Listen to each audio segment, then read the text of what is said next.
en même temps suivre Dieu fidèlement. D'où l'apôtre Jean dit dans 1 Jean chapitre 2 versets 15 à 17 qui dit: n'aimez point le monde ni les choses qui sont dans le monde. Si quelqu'un aime le monde, l'amour du Père n'est point en lui. Car tout ce qui est dans le monde, savoir la convoitise de la chair, la convoitise des yeux et l'orgueil de la vie, ne vient point du Père, mais vient du monde. Et le monde passe et sa convoitise. Mais celui qui fait la volonté de Dieu demeure éternellement. Et le livre de Jacques ajoute dans Jacques chapitre 4 verset 4 qui dit: hommes et femmes adultères, ne savez-vous pas que l'amour du monde est une inimitié contre Dieu? Qui voudra donc être ami du monde se rend ennemi de Dieu. C'est pourquoi Dieu dit ce qui suit dans Deutéronome chapitre 30 verset 6 qui dit: et l'Éternel ton Dieu circoncira ton cœur et le cœur de ta postérité, pour que tu aimes l'Éternel ton Dieu de tout ton cœur et de toute ton âme, afin que tu vives. Par conséquent, nous pouvons comprendre la raison pour laquelle Élisée était désireux, était zélé de suivre le prophète Élie. En d'autres termes, désireux de suivre Dieu, zélé de suivre Dieu, car c'était Dieu qui instruisit le prophète Élie. C'est simplement parce que Élisée avait son cœur circoncis. Donc il était complètement attaché à Dieu et non aux choses de ce monde. C'est ce que représente Gilgal. Donc pour qu'une personne reçoive une double portion de l'onction de Dieu, une telle personne doit être complètement donnée à Dieu et non aux choses du monde. Bethel est la prochaine étape après Gilgal.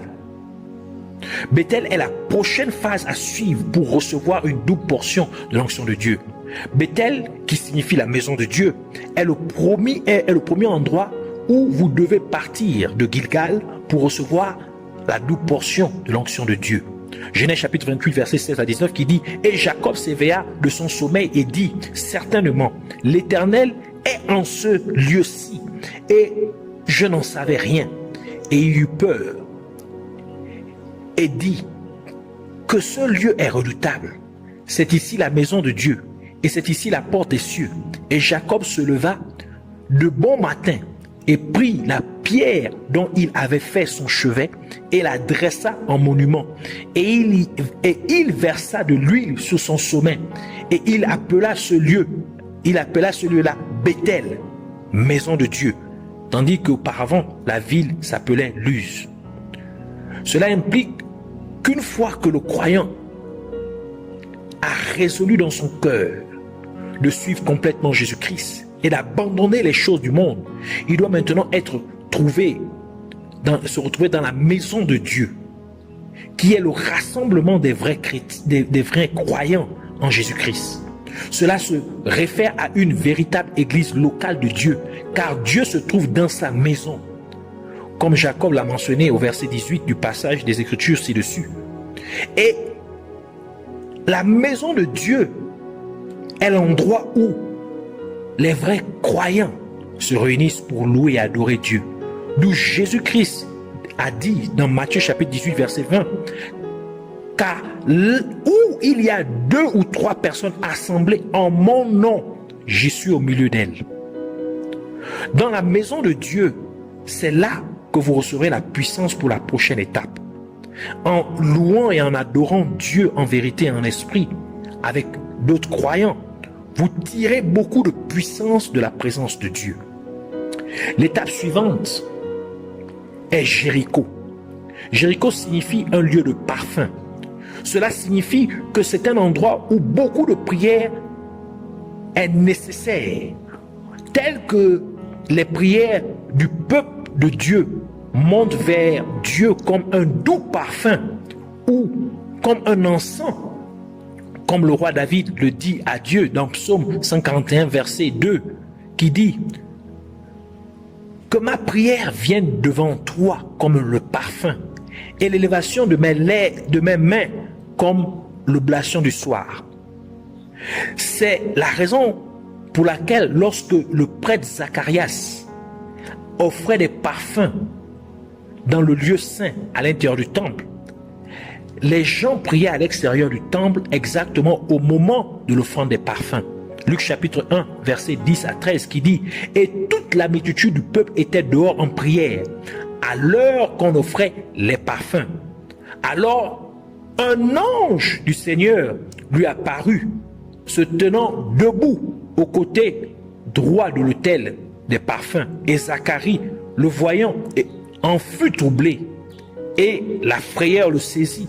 Mais l'ange lui dit, Zacharie, ne crains point, car ta prière est exaucée, et Élisabeth, ta femme, t'enfantera un fils, et tu lui donneras le nom de Jean. Lorsque le croyant prie beaucoup, Dieu envoie son ange avec la réponse à la prière. Et c'est pour cette raison que l'ange de Dieu apparut à la droite de l'autel des parfums dans le lieu saint du temple, pour dire à Zacharie que sa prière a été exaucée. C'est ainsi qu'est né le prophète Jean le Baptiste, le fils de Zacharie et d'Élisabeth. Ainsi, vos nombreuses prières produisent votre miracle. Jéricho est également l'endroit où le mur de l'ennemi doit tomber, tel que le peuple d'Israël prit possession de Jéricho au temps de Josué. Josué chapitre 6 verset 20 qui dit « Le peuple poussa donc des cris et l'on sonna des corps. Dès que le peuple entendit le son des corps, il jeta de grands cris et la muraille s'écroula.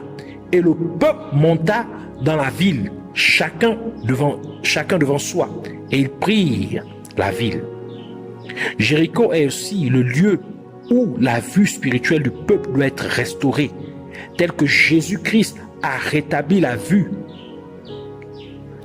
de 2 aveugles à Jéricho, car le diable a aveuglé le peuple afin qu'il ne croie pas en Dieu. 2 Corinthiens chapitre 4 verset 3 à 4 qui dit que si notre évangile est encore couvert, il est couvert à ceux qui périssent, savoir aux incrédules dont le Dieu de ce siècle, c'est-à-dire le diable ou Satan, a aveuglé l'esprit afin qu'ils ne fussent pas éclairés par la lumière du glorieux évangile de Christ qui est l'image de Dieu. Matthieu chapitre 20 verset 29 à 34 qui dit « Et comme il partait de Jéricho, une grande foule le suivit, et 2 aveugles qui étaient assis près du chemin, ayant entendu que Jésus passait, crièrent en disant « Seigneur, fils de David, aie pitié de nous. » Et le peuple les reprit pour les faire taire. Mais ils criaient encore plus fort « Seigneur, fils de David, aie pitié de nous. » Et Jésus s'arrêtant les appela et leur dit « Que voulez-vous que je vous fasse ?» Et ils lui dirent « Seigneur, que nos yeux soient ouverts. » Et Jésus, étant ému de compassion, toucha leurs yeux, et aussitôt ils virent, et ils le suivirent. Les gens ont besoin de voir la lumière de l'évangile de Jésus-Christ pour pouvoir être sauvés et de suivre Jésus-Christ. C'est pourquoi la parole de Dieu dit dans Matthieu chapitre 4 verset 16, « Le peuple qui était assis dans les ténèbres a vu une grande lumière, et la lumière s'est levée sur ceux qui étaient assis dans la région et dans l'ombre de la mort. » Jéricho est également le lieu où les gens ont besoin de trouver le salut, tel que Zachée reçut le salut alors que Jésus-Christ alla dîner chez lui à Jéricho. Luc chapitre 19 verset 1 à 10 qui dit « Jésus étant entré dans Jéricho, passait par la ville, et un homme appelé Zachée, chef des péagers, qui était riche, cherchait à voir qui était Jésus. Mais il ne le pouvait pas à cause de la foule, parce qu'il était de petite taille. C'est pourquoi il courut devant et monta sur un sycomore pour le voir, parce qu'il devait passer par là. Jésus était venu en cet endroit et regardant en haut, le vit et lui dit « Zachée, hâte-toi de descendre, car il faut que je loge aujourd'hui dans ta maison. » Et il descendit promptement et le reçut avec joie.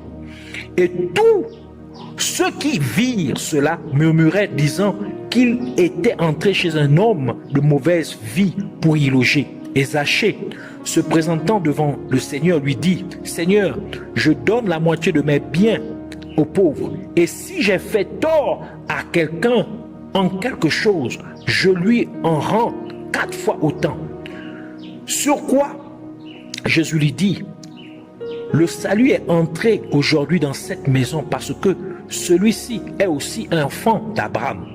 Car le Fils de l'homme est venu chercher et sauver ceux qui étaient perdus.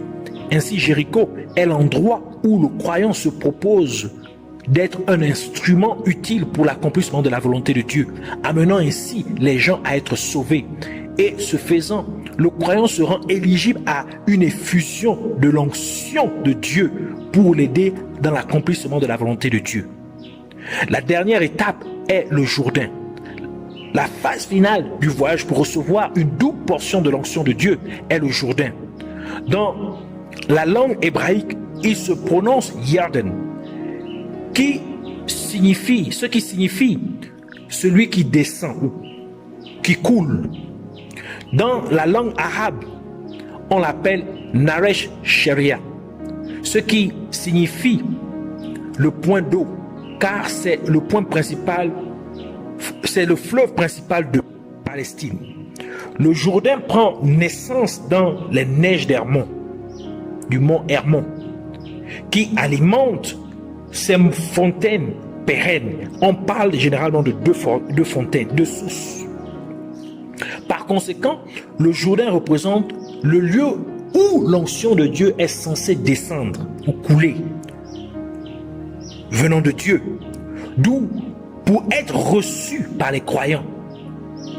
Tout comme l'onction qui vient, comme la rosée du mont Hermon, tel indiqué dans la parole de Dieu dans Psaume 133, versets 1 à 3, qui dit, « Voici, oh, qu'il est bon et qu'il est agréable, que des frères demeurent unis ensemble. » C'est comme l'huile précieuse, c'est-à-dire l'onction précieuse, qui descend sur la tête et sur la barbe d'Aaron, qui descend jusqu'au bord de ses vêtements. Et comme la rosée de l'Hermon qui descend sur les montagnes de Sion. Car c'est là que l'Éternel a ordonné la bénédiction et la vie à toujours. C'est l'onction qui est reçue en prenant plaisir à être dans la maison de Dieu, dans la présence de Dieu. C'est-à-dire dans l'assemblée des saints, du peuple de Dieu. Ici, le croyant déverse son cœur en présence de Dieu. Le croyant n'est pas un spectateur, mais il participe à ce qui se fait en présence de Dieu. Il est instigateur de la présence de Dieu ou de la manifestation de la présence de Dieu par la solennité qu'il exprime en la présence de Dieu. C'est pourquoi le roi David déclara ce qui suit dans Psaume 122 verset 1 qui dit « Je me réjouis lorsqu'on me dit « Allons à la maison de l'Éternel ». Et encore une fois, le roi David ajouta dans Psaume 84 verset 10 à 11 qui dit « Ô Dieu, notre bouclier, vois et regarde la face de ton oint, car un jour dans tes parvis vaut mieux que 1000 ailleurs. J'aime mieux me tenir sur le seuil dans la maison de mon Dieu que d'habiter dans les tentes des méchants. » C'est aussi la raison pour laquelle le Jourdain est le lieu où Jésus-Christ fut baptisé d'eau. Mais il y reçut également le baptême du Saint-Esprit lorsqu'il émergea de l'eau. C'est le baptême de puissance. En d'autres termes, c'est là que Jésus-Christ reçut l'onction du Saint-Esprit. Marc chapitre 1 verset 9 à 11 qui dit « Il arriva en ce temps-là que Jésus vint de Nazareth, ville de Galilée, et il fut baptisé par Jean dans le Jourdain. Et comme Jésus sortait de l'eau, Jean vit tout d'un coup les cieux se fendre et le Saint-Esprit descendre sur lui comme une colombe. Et on entendit une voix qui venait des cieux et qui dit « Tu es mon fils bien-aimé, en qui j'ai mis toute mon affection. » D'où Jésus-Christ dit ce que nous avons lu déjà dans Luc chapitre 4 verset 18 à 19. « L'Esprit du Seigneur est sur moi. C'est pourquoi il m'a oint. il m'a envoyé pour annoncer l'évangile aux pauvres, pour guérir ceux qui ont le cœur brisé, pour publier la liberté aux captifs et le recouvrement de la vue aux aveugles, pour renvoyer libres ceux qui sont dans l'oppression et pour publier l'année favorable du Seigneur.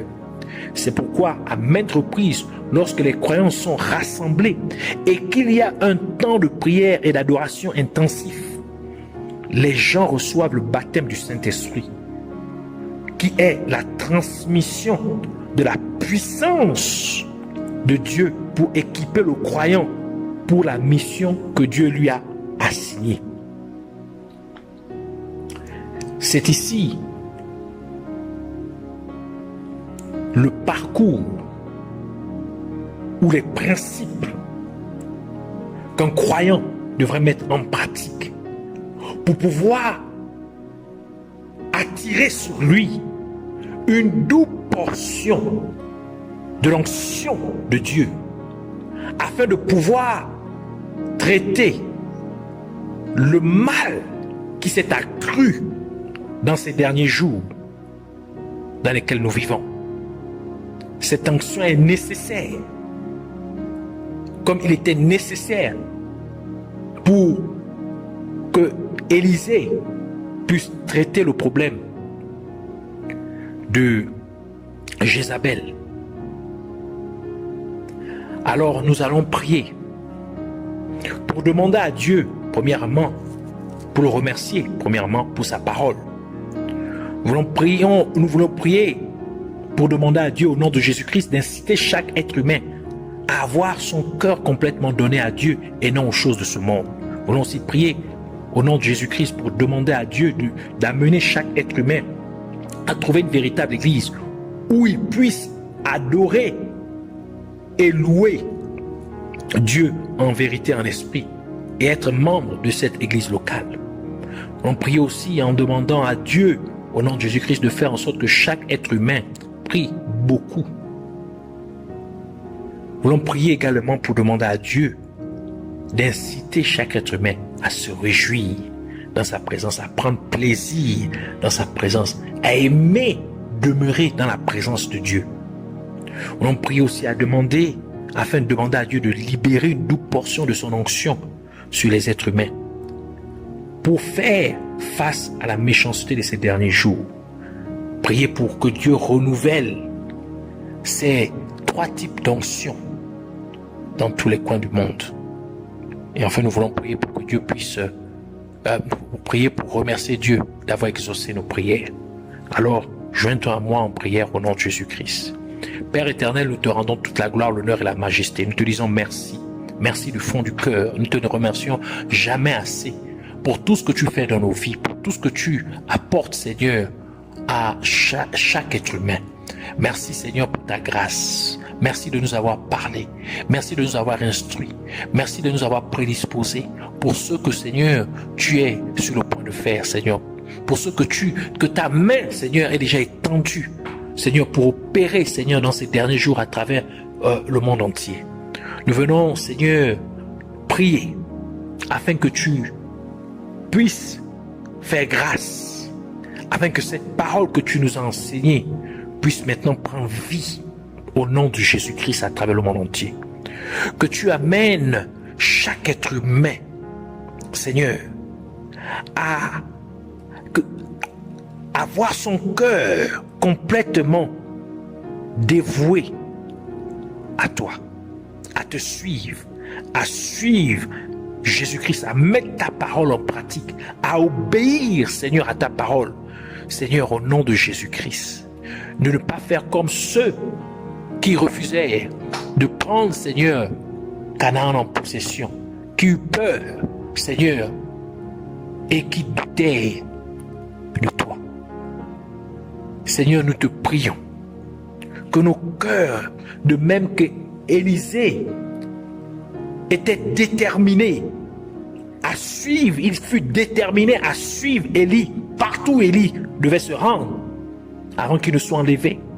De même que tu puisses amener chaque être humain à être déterminé de te suivre, Seigneur, quelles que soient les circonstances, quelles que soient, Seigneur, mon Dieu, au Père, les situations, Seigneur, quelles que soient les difficultés, au nom de Jésus-Christ. Que tu amènes, Seigneur, aussi chaque être humain à pouvoir, Seigneur, t'adorer, Seigneur, en vérité et en esprit, à trouver une assemblée, Seigneur, véritable, où tu es réellement adoré en vérité et en esprit, qui puisse, Seigneur, s'investir dans cette assemblée et apporter sa part à l'édifice. Nous prions, Seigneur, au nom de Jésus, te demandant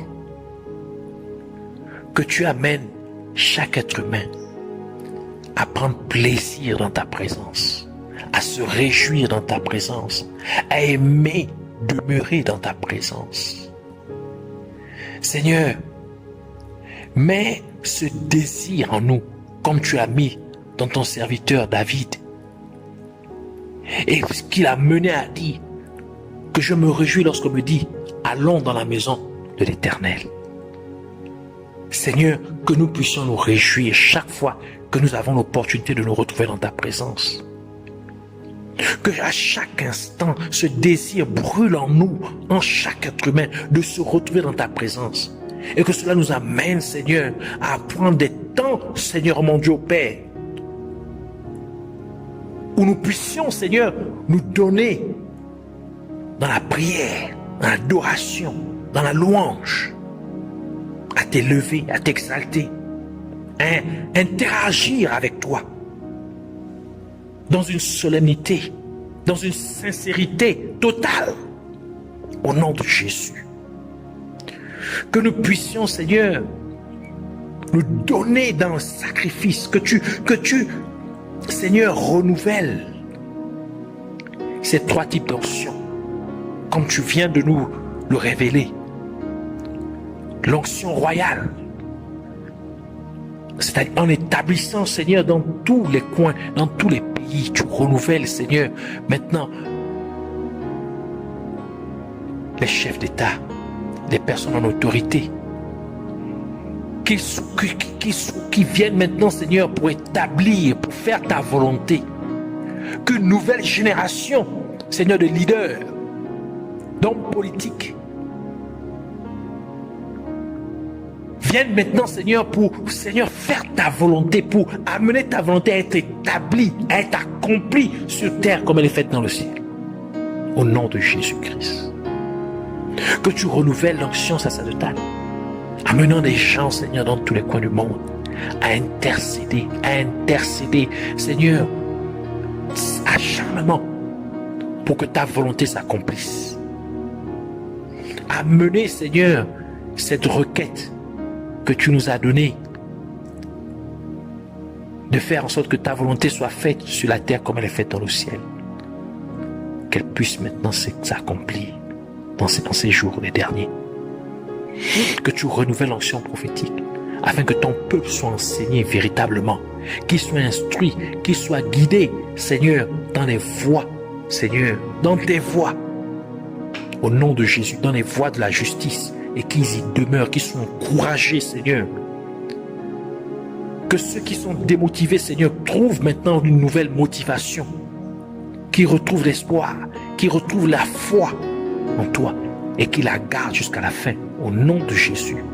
Seigneur, nous te demandons de déverser une double portion de ton onction sur ton peuple, sur les êtres humains, afin de pouvoir maintenant, Seigneur, anéantir, Seigneur, les œuvres des ténèbres, la méchanceté qui s'est accrue, Seigneur, dans ces derniers jours.